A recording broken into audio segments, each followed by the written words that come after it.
এই প্রথম প্রশ্ন, মৃত ব্যক্তির 4 দিনের ফাতেহা জিয়ারত মেজবান সম্পর্কে কোরআন হাদিস কি বলে? মেজবান চট্টগ্রামে খুব বেশি চলে, তাই না?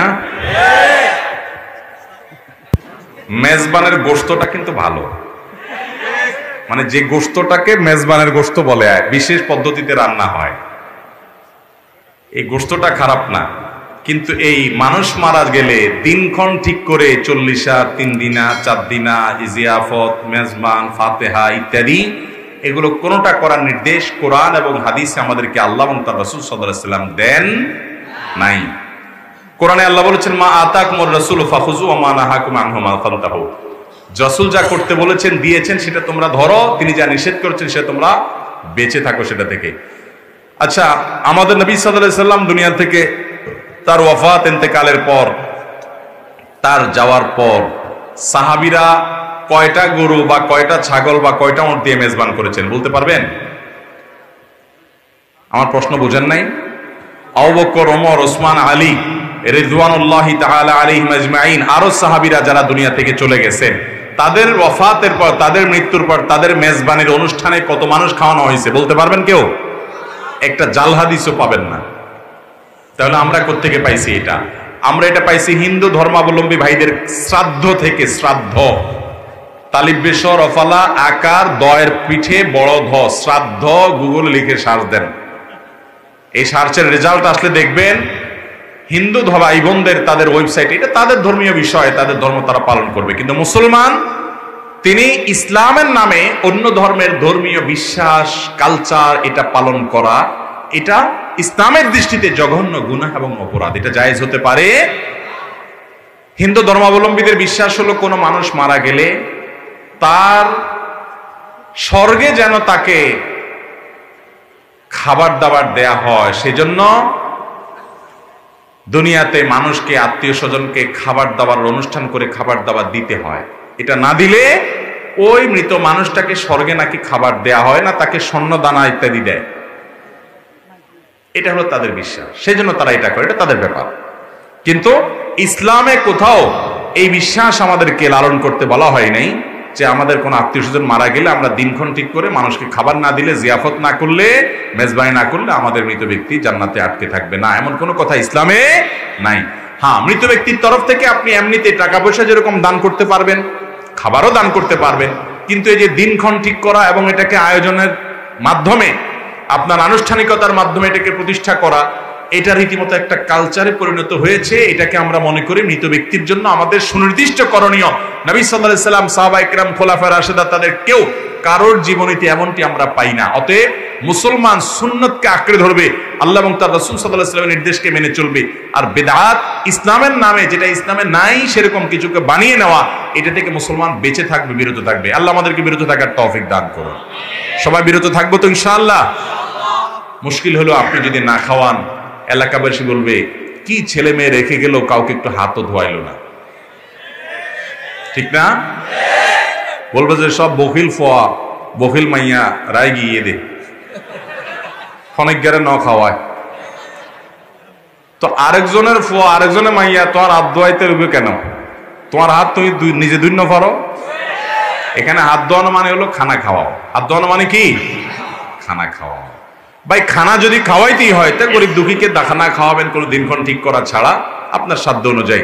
আর খানা খাওয়ানোর চাইতে সাদকায়ে জারিয়াটা মৃত ব্যক্তির জন্য অধিকতর উপকারী। নবী সাল্লাল্লাহু আলাইহি ওয়াসাল্লাম বলেছেন, মানুষের মৃত্যুর পর সব বন্ধ হয়ে যায়, 3টা জিনিস খোলা থাকে, সেটা সাদকায়ে জারিয়া।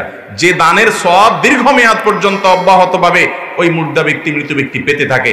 একজন গরিবকে একটা সেলাই মেশিন কিনে দিলেন, একজন গরিবকে একটা রিক্সা কিনে দিলেন, একটা কালভার্ট করে দিলেন, একটা সাঁকো করে দিলেন, একটু রাস্তা ভাঙা আছে ওইটা ঠিক করে দিলেন। এটা যতদিন থাকবে, যত মানুষ উপকৃত হতে থাকবে, মৃত ব্যক্তি সওয়াব পেতে থাকবে। আল্লাহ তাআলা আমাদেরকে সুন্নাহ মেনে চলা, বিদআতকে ছেড়ে চলার তৌফিক দান করুন। মনে মনে খারাপ কিছু জল্পনা কল্পনা করলে, চিন্তা করলে গুনাহ হবে কিনা? মনে মনে খারাপ কিছু চিন্তা করলে গুনাহ হবে কিনা দেখতে হবে এই মনে মনে খারাপ চিন্তার ধরনটা কি। কোন কোন ক্ষেত্রে মনে মনে খারাপ চিন্তা করছেন, পরে গুনাহ তো হবেই না, উল্টা বরং সওয়াবও হইতে পারে। এটা আবার কেমনে? এটা আমি বলতেছি, আগে উল্টাটা বলি। কেউ মনে মনে কোনো মহিলাকে নিয়ে বাজে চিন্তা করলো, কোনো মেয়েকে নিয়ে বাজে কল্পনা জল্পনা করলো, তাহলে তার আমলনামায় এটা গুনাহ লেখা হবে, কারণ সে মনে মনে জেনা করেছে।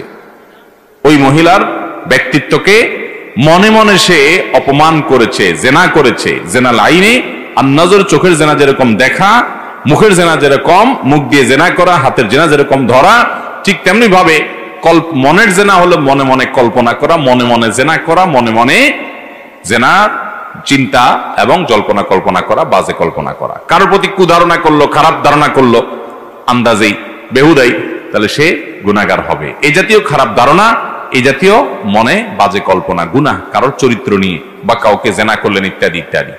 তবে মনে মনে আপনি একটা খারাপ কাজ করবেন চিন্তা করছেন যে আমি অমুক খারাপ কাজটা করব, প্ল্যান করছেন যে করব, কিন্তু কাজটা আপনি করেন নাই। আপনি একজনকে মারবেন নিয়ত করছেন যে আমি তার উপরে আঘাত করব, এটা তার উপরে জুলুম হবে, গায়ের জোর আছে, এই জন্য তার সামান্য ভুলের কারণে তাকে আপনি মারবেন, প্ল্যান করেছেন। আপনি মদ পান করবেন, প্ল্যান করেছেন। আপনি যৌতুক নিবেন, নিয়ত করছেন। এরকম খারাপ কাজের নিয়ত করছেন, কিন্তু পরক্ষণে আল্লাহর ভয়ে যদি সেই কাজটা থেকে ফিরে আসেন, না আমি করব না, তাহলে এই যে আপনি খারাপ করার চিন্তা করেছেন, জল্পনা কল্পনা করেছেন, নিয়ত করেছেন, কিন্তু সেখান থেকে আপনি ফিরে এসেছেন, তাহলে এই ফিরে আসার কারণে আল্লাহ তাআলা আপনাকে গুনাহ তো দিবেনই না, বরং আপনি খারাপ কাজ করার চিন্তা করে আবার ফিরে আসছেন, সেজন্য আপনাকে আল্লাহ তাআলা সওয়াব দিবেন। মান হাম্মা বিহাসানাতিন ফালাম ইয়ামালহা, যদি কেউ ভালো কাজ করার চিন্তা করছে কিন্তু করে নাই, করতে পারে নাই, সে তার নিয়ত ছিল সেই বছর হজে যাবে, কিন্তু হলো না, কোনো একটা বিপদ আসছে, তো আল্লাহ তাআলা তাকে ওই কাজটা করার সওয়াব দান করবে। আবার কেউ কোনো খারাপ কাজের চিন্তা করেছে কিন্তু সে কাজটা করে নাই, তো আল্লাহ তাআলা তাকেও সওয়াব দান করবেন, যেহেতু সে খারাপ কাজ থেকে ফিরে এসেছে। আর যদি সে খারাপ কাজ করার চিন্তা করে এবং খারাপ কাজটা করে, তখন তাকে আল্লাহ তাআলা একটা গুনাহ দিবেন, যেহেতু সে খারাপ কাজ করেছে। দেখেন আল্লাহ তাআলা কত আরহামুর রাহিমিন। ভালো কাজের নিয়ত করলে একটা সওয়াব হয়, আর কাজটা যদি করে তখন দুইটা সওয়াব হয়, কারণ একটা হলো নিয়ত করার সওয়াব, আর একটা হলো কাজটা করার সওয়াব। আর খারাপ কাজ করবে, সে নিয়ত করেছে, তো আল্লাহ তাআলা অপেক্ষা করেন, আল্লাহর ফেরেশতারা যারা লিপিবদ্ধ করেন তারা অপেক্ষা করেন। এই লোকটা যদি খারাপ কাজটা করে, তাহলে তার আমলনামায় একটা খারাপ কাজের গুনাহ হয়। আর যদি সে ফিরে আসে, ওই গুনাহ লেখা হয় না, বরং সে ফিরে আসার কারণে কি হয়, উল্টা আরো সওয়াবের ভাগীদার হয়। তাহলে মনে মনে খারাপ চিন্তাকে আমরা দুই ভাগে ভাগ করতে পারি। এক হলো যে মনে মনে আপনি কারো সম্পর্কে খারাপ ধারণা করলেন। মানুষের চরিত্র হনন অনেক বড় একটা ব্যাপার, অনেক বড় ব্যাপার। তাহসাবুনাহু হাইয়িনা ওয়া হুয়া ইনদাল্লাহি আযীম, আল্লাহ বলেছেন এগুলো তোমরা তুচ্ছ মনে করো, অথচ আল্লাহর কাছে এটা অনেক বড় ব্যাপার। এরকম কাজ যদি কেউ করে, তাহলে তার আমলনামাতে গুনাহ লেখা হয়ে যাবে। কেউ মনে মনে কোনো মেয়েকে নিয়ে জল্পনা কল্পনা করেছে, ছবি দেখেছে, ভিডিও দেখেছে, ওই মেয়েকে নিয়ে জেনা করেছে, বাস তার আমলনামা কি হবে, গুনাহ লেখা হয়ে যাবে। আল্লাহ আমাদেরকে গুনাহগুলো থেকে বেঁচে থাকার